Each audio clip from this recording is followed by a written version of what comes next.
کہتے ہیں کہ پرانے زمانے میں ایک نیک اور ایماندار بادشاہ حکومت کرتا تھا۔ اس کا نام ہارون الرشید تھا۔ وہ اپنی رعایا کا بہت خیال رکھتا تھا اور ہمیشہ انصاف پر مبنی فیصلے کرتا تھا۔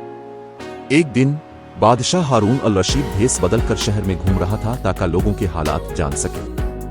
گلیوں میں چلتے ہوئے اس نے ایک غریب کسان کو دیکھا جو اپنی ٹوٹی ہوئی جھونپڑی کی مرمت کرنے کی کوشش کر رہا تھا۔ کسان بہت پریشان دکھائی دے رہا تھا۔ بادشاہ اس کسان کے پاس گیا اور پوچھا، اے بھائی، کیا مصیبت ہے؟ تم اتنے پریشان کیوں ہو؟ کسان نے جواب دیا، اے اجنبی، کیا بتاؤں؟ میں ایک غریب آدمی ہوں۔ یہ میری واحد جھونپڑی ہے جو بارشوں کی وجہ سے ٹوٹ گئی ہے۔ میرے پاس اتنے پیسے نہیں کہ اسے ٹھیک کروا سکوں۔ بادشاہ ہارون الرشید کو اس کسان پر بہت ترس آیا، لیکن اس وقت اس نے اپنی شناخت ظاہر نہیں کی۔ اس نے کسان سے کہا، مایوس مت ہو، میں تمہیں کچھ مدد کر سکتا ہوں۔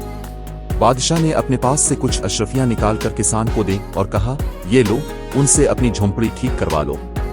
کسان یہ دیکھ کر بہت خوش ہوا اور اس نے بادشاہ کا شکریہ ادا کیا۔ اگلے دن کسان دربار میں حاضر ہوا اور اس نے بادشاہ ہارون الرشید کو پہچان لیا۔ وہ حیران رہ گیا کہ جس اجنبی نے کل اس کی مدد کی تھی وہ خود بادشاہ تھا۔ کسان نے بادشاہ کے قدموں پر گر کر ان کا شکریہ ادا کیا۔ بادشاہ ہارون الرشید نے اسے اٹھایا اور کہا، یہ میرا فرض تھا کہ میں اپنی رعایا کی مدد کروں۔ ایمانداری اور رحم دلی ایک اچھے حکمران کی نشانی ہوتی ہے۔ اس دن سے لوگوں کا بادشاہ پر اعتماد اور بھی بڑھ گیا۔ وہ جان گئے کہ ان کا بادشاہ نہ صرف طاقتور ہے بلکہ رحم دل اور ایماندار بھی ہے۔